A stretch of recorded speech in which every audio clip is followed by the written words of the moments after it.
नमस्कार, आप देख रहे हैं हमारा छत्तीसगढ़। मैं हूं आपके साथ अवंतिका श्रीवास्तव। छत्तीसगढ़ की ओर बढ़े उससे पहले मध्य प्रदेश से एक बड़ी जानकारी। चुनाव प्रभारी और सह प्रभारियों की घोषणा हो चुकी है। बीजेपी ने लोकसभा चुनाव को लेकर घोषणा कर दी है। डॉक्टर महेंद्र सिंह मध्य प्रदेश के चुनाव प्रभारी नियुक्त हो चुके हैं। उत्तर प्रदेश के चुनाव प्रभारी वैजयंत जय पांडा, उत्तराखंड के चुनाव प्रभारी दुष्यंत कुमार गौतम। मध्य प्रदेश का नाम है, इसलिए पड़ोसी राज्य को लेकर आप ये समझ लीजिए कि जब हलचल तेज हो गई है तो भारतीय जनता पार्टी छत्तीसगढ़ के लिए भी ज्यादा देरी नहीं करेगी। फिलहाल ये बड़ी जानकारी, 3 राज्यों के लिए चुनाव प्रभारी और सह प्रभारी घोषित हो चुके हैं। आम चुनाव की तैयारी में कमर कसती हुई BJP all time election mode में, और उसी के चलते शायद ये घोषणा बहुत जल्द सामने आई है। डॉक्टर महेंद्र सिंह मध्य प्रदेश में लोकसभा के दौरान चुनावी कमान संभालेंगे। उत्तर प्रदेश के चुनाव प्रभारी वैजयंत जय पांडा और उत्तराखंड चुनाव प्रभारी यहां पर दुष्यंत कुमार गौतम।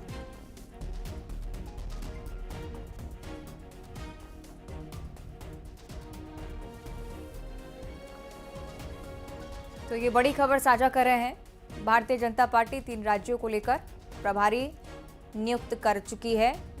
ये श्रृंखला और लंबी होने वाली है। आम चुनाव से पहले कमर कसकर तैयार भारतीय जनता पार्टी। अभी बहुत सारी बैठकें भी होनी है, लेकिन उससे पहले प्रभारियों की नियुक्ति, जिससे जमीनी स्तर पर हालात पहले ही टटोल लिए जाएं और उसके मुताबिक फिर आगे काम किया जाए।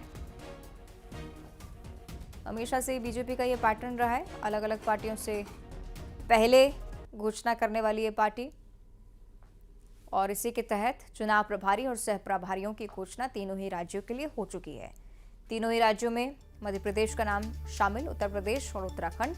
यहां पर भी जब आम चुनाव होंगे तब धरातल पर किस प्रकार का माहौल है, इसकी जिम्मेदारी प्रभारियों पर होगी।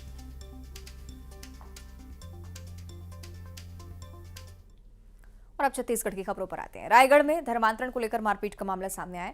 सावित्री नगर में अवैध धर्मांतरण चल रहा था। आपको बताएं कि स्थानीय लोगों ने आरोपियों को पकड़कर पीटा है। मौके पर जूटमिल थाना प्रभारी भी पहुंचे, बीजेपी वार्ड पार्षद भी मौके पर पहुंचे, आरोपियों पर कड़ी कार्रवाई की मांग उठाई है। तो ये बड़ी जानकारी रायगढ़ के लिहाज से, जहां पर धर्मांतरण को लेकर आशंका एक बार फिर से, एक ऐसा मुद्दा जो छत्तीसगढ़ में सियासत का केंद्र हमेशा ही रहा है। और बीते दौरान भी आपने जब विधानसभा चुनाव देखे, पक्ष और विपक्ष दोनों ही धर्मांतरण के मुद्दे पर खूब झगड़े हैं। और अब रायगढ़ से एक बार फिर से सूचना आती है कि धर्मांतरण का खेल यहां पर चल रहा था, इस प्रकार की आशंका। और उसके बाद कुछ लोग यहां पर पहुंचे, हंगामा करने लगे, आरोपियों को पकड़ा गया, पुलिस को मौके पर पहुंचना पड़ा, मामला शांत करवाना पड़ा। और अब संवेदनशील इलाका पूरा, हालांकि पुलिस तैनात है, कोशिश ये की जा रही है कि त्वरित निपटारा हो सके, कार्रवाई हो सके। अगर सच में अवैध गतिविधियां यहां पर चल रही थी तो बवाल को लेकर जरूर सूचना, तस्वीरें भी हम आपको दिखा रहे हैं। ये तस्वीरें आप देखिए, स्थानीय लोग भी मौके पर पहुंचे, आशंका को लेकर हंगामा किया।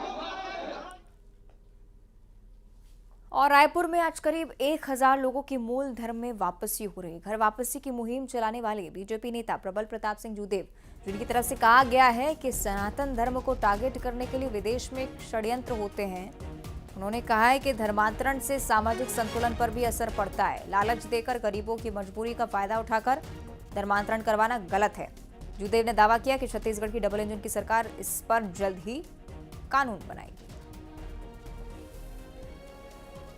में 1000 लोगों का घर वापसी कार्यक्रम होना है, और हमारे साथ है प्रबल प्रताप सिंह जुदेव जी, जो घर वापसी कार्यक्रम लगातार चला रहे हैं और आज 1000 लोगों की घर वापसी करा रहे हैं। सीधे बात करते हैं उनसे। राजधानी में बड़ा आयोजन है और 1000 लोगों की घर वापसी हो रही है, आप कराने जा रहे हैं, किस तरीके से देख रहे हैं इसको?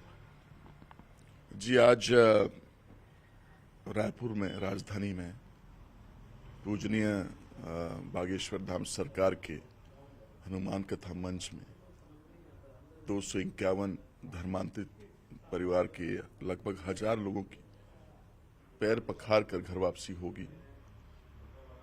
जिस प्रकार मेरे पिताजी स्वर्गीय दिलीप सिंह जुदेव जी ने घर वापसी का जो कार्यक्रम चलाया था, जो धर्मांतरित हुए, जो भटके हुए लोगों को सम्मान देकर उन्हें पुनः अपने सनातनी पूर्वजों से जोड़ने का जो राष्ट्र निर्माण के कार्य को हम आगे बढ़ा रहे हैं, और मैं गर्व के साथ कह सकता हूं कि आज इतने बड़े मंच से इस पुण्य काम को हम करेंगे। उनसे आपने चर्चा की, मानना क्या है, क्यों वो दूसरे धर्म में गए थे, क्यों अपनाए थे, अब फिर से वापसी कर रहे हैं, कारण क्या कुछ निकल के आया सामने? देखिए, ये जो षड्यंत्रकारी शक्तियां हैं, ये प्लानिंग के माध्यम से धर्मांतरण करती हैं। सेवा के नाम पे सौदा, चंगाई माध्यम से इनका ब्रेन वॉश करते हैं। हिंदू देवी देवताओं के बारे में अपमानजनक बातें बोल करके इनको अपने धर्म से भटका करके ये का धर्मांतरण करते हैं। आपके जो घर वापसी कार्यक्रम को लेकर कांग्रेस ने कहा है कि जब धर्म परिवर्तन हो रहा है और इस तरीके से घर वापसी कराया जा रहा है तो इस भाजपा नियम क्यों नहीं लाती है, कानून क्यों नहीं बना रही है? सरकार डबल इंजन की सरकार है, राज्य में भी उनकी सरकार है, केंद्र में भी उनकी सरकार है, तो क्यों वो नहीं करती है? डबल इंजन की सरकार बनेगी, लोकसभा चुनाव आने वाला है और हम इस धर्मांतरण को कम्प्लीटली इलीगल बनाएंगे। बहुत गंभीर ये समस्या है और इसको जड़ से हम उखाड़ फेंकेंगे। सीधा इनका कहना है कि जो धर्मांतरण करते हैं कहीं ना कहीं सामाजिक टूट का भी एक कारण बनता है, ऐसे में इसको रोक के लिए वो नियम लाने की भी बात कर रहे हैं, सरकार से भी इसकी अपील कर रहे हैं। कैमरामैन मनीष के साथ आकाश शुक्ला, न्यूज़ 18 रायपुर, छत्तीसगढ़। और मुंगेली में झंडा फाड़ने को लेकर विवाद हुआ है। ग्रामीणों ने ध्वज फाड़ने का विरोध भी किया। गुस्साए ग्रामीणों ने पुलिस चौकी को घेरा, आरोपियों की गिरफ्तारी की मांग उठाई है। आपको बताएं कि लोरमी इलाके के डिंडौरी गांव का ये पूरा मामला। डीजे बजाने के दौरान युवकों ने झंडे फाड़ दिए थे और उसके बाद की स्थिति बनी कि बहुत संवेदनशील हो गया पूरा मामला। खबर मुंगेली से, झंडा फाड़ने को लेकर एक बार फिर से विवाद। ध्वज फाड़ने का विरोध कर रहे थे, पुलिस चौकी को घेरा, उसके बाद पुलिस ने 2 आरोपियों को पकड़ा है। पूछताछ उनसे की जा रही है। स्थिति आप देखिए बहुत ज़्यादा बेकाबू हो रही थी और इसी के चलते पुलिस को खुद उतरना पड़ा, मोर्चा संभालना पड़ा।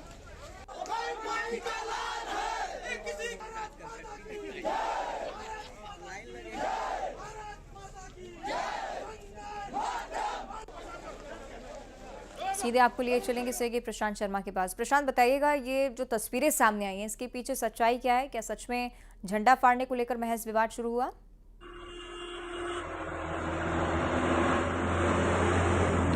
ये मैं बता दूं कि 22 जनवरी को लेकर गांव-गांव, नगर-नगर में भगवा ध्वज और तोरण से सजाए गए थे। वहीं टिंडौरी गांव जो कि लोरमी इलाके का है, वहां भी ध्वज से सजाया गया था। लेकिन एक जो तस्वीर कल रात को सामने आई है, जहां कुछ युवक जो है शराब के नशे में, डीजे में नाचते झूमते इन भगवा ध्वजों को फाड़ते हुए नजर आए थे, जिसके बाद से पूरा बवाल जो है मचा हुआ है। और आक्रोशित ग्रामीणों ने आज सुबह जो डिंडौरी चौकी है उसका घेराव किया और आरोपियों के खिलाफ कार्रवाई की मांग की है।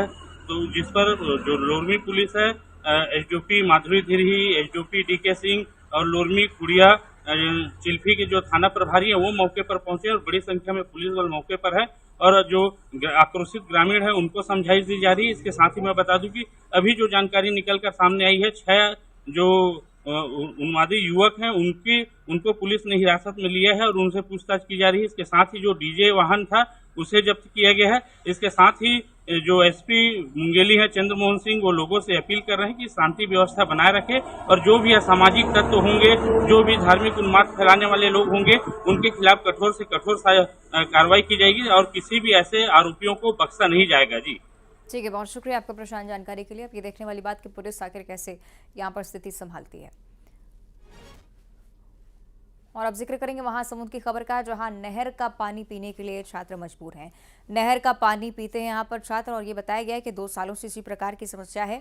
एकलव्य स्कूल के छात्र, जिनकी तस्वीरें आप देख रहे हैं, 15 दिनों से यहाँ पर स्कूल में एक बोर भी है जो खराब पड़ा है और निरंतर ये समस्या चलती जा रही है। एकलव्य विद्यालय प्रबंधन का उदासीन रवैया ये स्पष्ट करता है कि इन बच्चों के हित के लिए कुछ नहीं किया जा रहा। खाना खा ले तो ना हो।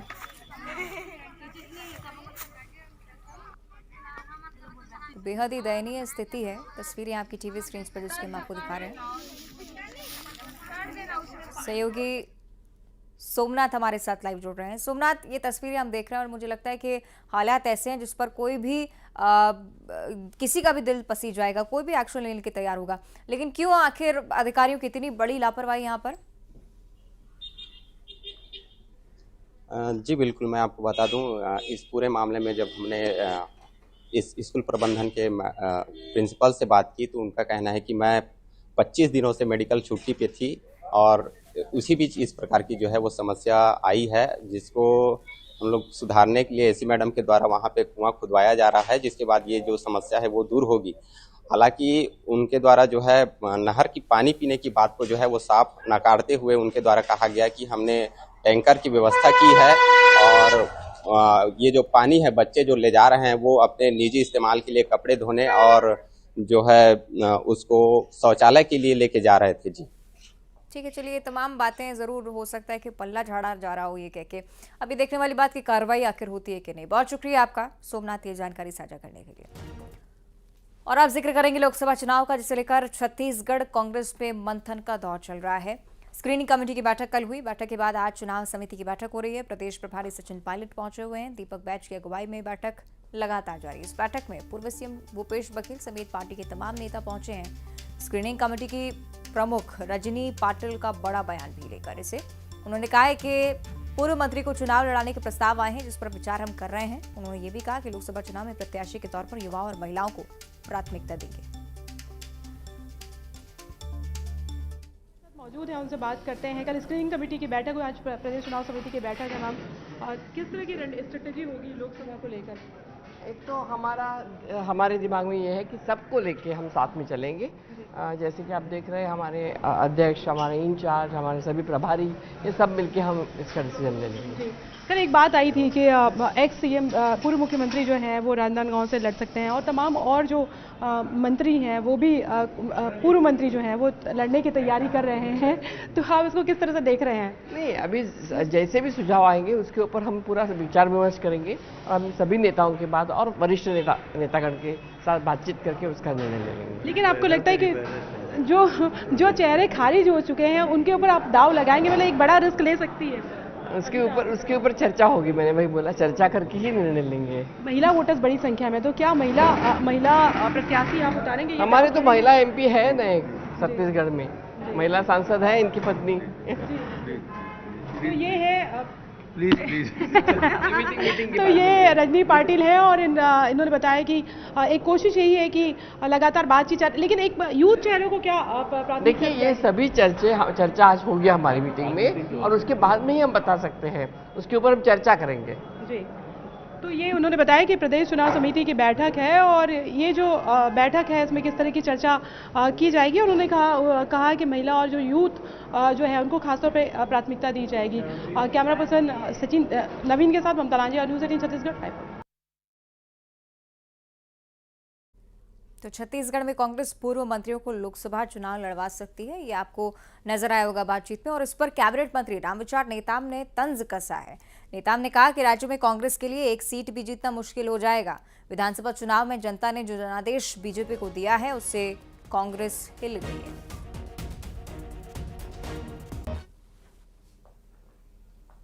कि जो स्थिति है वो कदम ताल कर रहे हैं और पूर्व मंत्री को उतारेंगे, पूर्व सांसद को उतारेंगे, कि किनको उतारेंगे वो उनका निजी मामला है। बहुत कुछ मुझे नहीं कहना, इतना ही है कि अभी कांग्रेस एक तरह से निराश है, हताश भी है और टूट चुके हैं। क्योंकि छत्तीसगढ़ में जिस प्रकार से एक वातावरण बना करके चल रहे थे कि नहीं हमारी सरकार रिपीट हो रही है, अब जब प्रदेश की जनता ने जो जनादेश दिया उससे ये पूरी तरह से हिल गए हैं। और इस बीच एक और बड़ी जानकारी जिसमें चुनाव के लिए बीजेपी प्रभारियों की घोषणा हो चुकी है। विधायक लता उसेंडी को बड़ी जिम्मेदारी दी गई है। लता उसेंडी उड़ीसा की सह चुनाव प्रभारी बनाई गई हैं।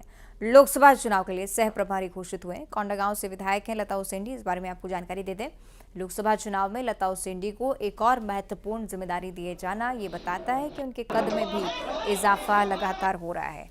तो कोंडागांव से विधायक लता उसेंडी अब लोकसभा चुनाव में सह चुनाव प्रभारी के तौर पर उड़ीसा में काम करती हुई नजर आएंगी।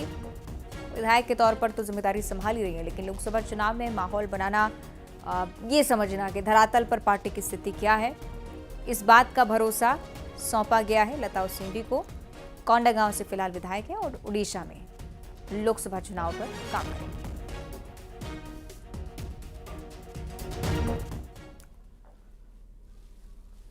और सीट शेयरिंग को लेकर एक जानकारी सामने आई है। समाजवादी पार्टी और कांग्रेस में सीटें तय हो गई हैं। कांग्रेस को उत्तर प्रदेश में 11 सीटें मिलनी है, इसे लेकर अखिलेश यादव ने ट्वीट भी कर दिया है। ट्वीट में उन्होंने लिखा है कि कांग्रेस के साथ 11 मजबूत सीटों से हमारे सौहार्दपूर्ण गठबंधन की शुरुआत अच्छी हो रही है। सिलसिला जीत के समीकरण के साथ आगे बढ़ेगा। इंडिया की टीम और पीडीए की रणनीति इतिहास बदलेगी।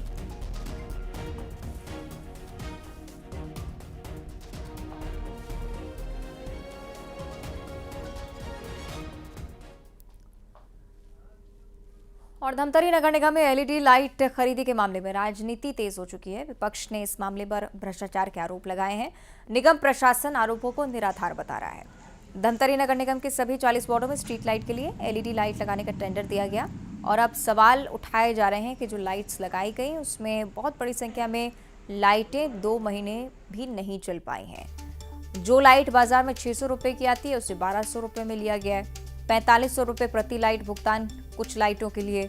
इस तरह से पूरे निगम क्षेत्र में 10 लाख रुपए में लाइट लगनी थी, इतना खर्च आना था, लेकिन लगे हैं 39 लाख। अधिकारियों से और कर्मचारियों से और जनप्रतिनिधि कांग्रेसियों से, क्या आपको स्वयं के घर के लिए लाइट खरीदनी पड़ेगी तो क्या आप 13,000 में खरीदेंगे? क्या आपको 4800 रुपए में लाइट खरीदेंगे? और बड़े दुर्भाग्य के साथ कहना पड़ रहा है, लाइट तो खरीदी की गई, लगभग 800 लाइट 39 लाख रुपए में खरीदी गई। भागित डिवाइड करेंगे तो आप लगभग 4,500 5,000 एक लाइट आएगी। 3 दिन में लाइट खराब हो गई। 350 खंभों में लाइट लगी, 210 खंभों या 250 खंभों में लाइट निकाल दी गई। जांच करेंगे, अरे ऐसी लाइट क्यों लगवा रहे हैं हम? और इतना भ्रष्टाचार, 600 रुपए की लाइट को 4800 रुपए में खरीदा जा रहा है। तो लगातार ये करप्शन कर रहे हैं, भ्रष्टाचार कर रहे हैं। मैं बार बार कहता हूँ, कांग्रेस मतलब भ्रष्टाचार, कांग्रेस मतलब करप्शन। एलईडी लाइट हम लोगों ने अभी 40 वार्ड में जहाँ खाली खंभे थे उसके लिए हम लोगों ने परचेज करवाया है और ठेकेदार को उसमें लगाने के निर्देश दिए गए थे। उन्होंने शुरू में लगाया पर टेक्निकली उन्होंने मार्गदर्शन नहीं लिया, जिसके कारण उन्होंने अपना जो अर्थिंग होता है, अर्थिंग नहीं लगाने के कारण वो 3-4 महीने में फ्यूज हो गया। हालांकि उसे 2 साल तक का मेंटेनेंस करना है और ठेकेदार को खुद ही रिप्लेस करना है, तो उसको रिप्लेस करने के लिए बोल दिया है। और वर्तमान में जितने भी लग रहे हैं तो उसको टेक्निकली बता दिया गया है कि आप अर्थिंग के साथ लगाएं। तो अभी जितने भी लगे हुए हैं अर्थिंग के, अभी 4 महीने हो गए, उनको कोई दिक्कत नहीं हुई है। जो स्टार्टिंग में जो लगे हुए थे उन्हीं में ही दिक्कत आई है। बाकी क्वालिटी के हिसाब से तो क्वालिटी आई है और क्वालिटी चेक करके ही हमारी टेक्निकल टीम ने उसको लिया है। और कवर्धा में 3 दिनों तक बाबा बागेश्वर धाम सरकार का दिव्य दरबार सजने वाला है, जिसे लेकर सभी तैयारियां पूरी कर ली गई हैं। कवर्धा के नए बस स्टैंड परिसर में 3 बड़े विशाल डोम्स बनाए गए हैं। 28 जनवरी से 30 जनवरी तक आयोजन यहां पर होगा। 29 जनवरी को दिव्य दरबार लगेगा, बाकी 2 दिन हनुमान कथा। और इस दौरान बड़ी संख्या में श्रद्धालुओं के पहुंचने का अनुमान है, जिसे देखते हुए प्रशासन तैयारी कर रहा है।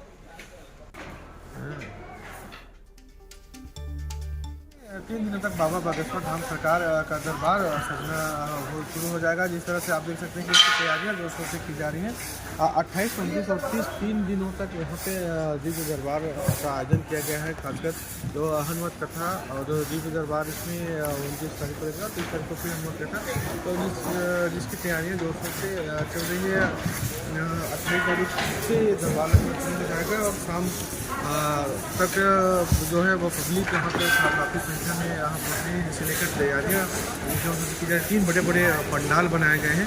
इन पंडालों में जो बैठने की व्यवस्था रहेगी, अलग अलग एंट्री पॉइंट बनाए गए हैं जहाँ से जो लोग हैं वो प्रवेश करेंगे। आप देख सकते हैं कि यहाँ पे 3 विशाल डोम बनाए गए हैं, जो यहाँ पे ये 3 दिनों तक ये कथा प्रवचन के दौरान जो लोग हैं वो यहाँ पे पहुँचेंगे और 3 दिनों तक भारी भीड़ आने की उम्मीद है, जिसे लेकर प्रशासन ने भी तैयारियाँ की हैं। वीवीआईपी जो गेट हैं वो अलग अलग रखे गए हैं, आम जो श्रद्धालु पहुँचेंगे उनके लिए अलग, और खासकर जो आयोजन समिति है उनके द्वारा विशाल भंडारे का भी आयोजन किया गया है। जो करीब 2 लाख लोगों को भोजन की व्यवस्था उनके द्वारा निःशुल्क कराया जाएगी। 3 दिनों तक कवर्धा में बड़ा आयोजन होने जा रहा है। मनीष मिश्रा, न्यूज़ 18 छत्तीसगढ़। और अब एक ऐसी तस्वीर आपको दिखाएंगे जो धमतरी के लोगों के बीच चर्चा का विषय बन चुकी है। हवा में दो हवाई जहाज उड़ते हुए जरूर देखे गए, लेकिन दोनों जहाजों के पीछे धुएं की लंबी लकीर आसमान में खींची दिखाई दी। स्थानीय लोग इसे देखकर हैरान रह गए। रोचक घटना उनके लिहाज से ये है, लोगों ने इस दृश्य को अपने मोबाइल कैमरे में कैद किया। अयोध्या में रामलला की प्राण प्रतिष्ठा के बाद छत्तीसगढ़ के श्रद्धालुओं में दर्शन को लेकर खास उत्साह है। बलौदाबाजार में एक राम भक्त रामलला के दर्शन करने के लिए पैदल निकल पड़े हैं अयोध्या। करीब 3 दिन पैदल चलने के बाद पिंटू नारंग पिंडरा पहुंचे। स्थानीय लोगों ने स्वागत किया। कहाँ के लिए निकले हो आप? मैं अयोध्या के लिए। कहाँ से कहाँ यात्रा प्रारंभ करें अपनी बताओ? मैं बलौदाबाजार जिला से मतलब किया हूँ। जो मेरा गांव है वो परसठ है, लवन के पास।